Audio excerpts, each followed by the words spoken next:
আমরা যে তাওয়াক্কুল বলি, তাওয়াক্কুল মানে কি?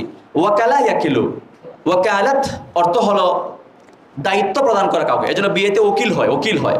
আবার দেখবেন কোর্টে উকিল থাকে, অর্থাৎ আসামি দুই হাত দিয়ে এরকম দাঁড়ায় থাকে, একজনকে দায়িত্ব দিয়ে যে উকিল, ওই উকিল এসে কি করেন, তার পক্ষ থেকে সব তাকে আসামিকে ছাড়ান, সবগুলো কাজ উকিলে করেন, কারণ উকিল দায়িত্বপ্রাপ্ত।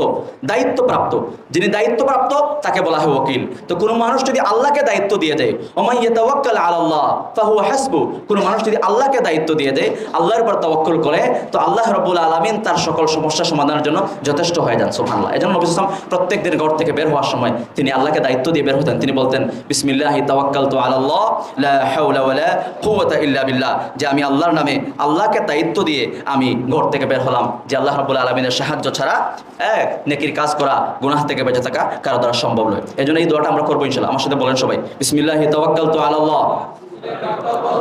আবার বলেন, বিসমিল্লাহি তাওয়াক্কালতু আলাল্লাহ লা হাওলা ওয়ালা কুওয়াতা ইল্লা বিল্লাহ।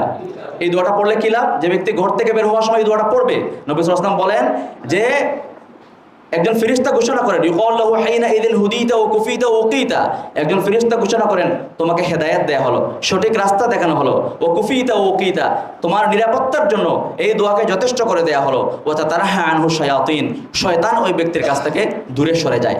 এজন্য ঘর থেকে বের হওয়ার সময় আমরা এই দোয়াটা পড়বো ইনশাআল্লাহ। পড়বো তো?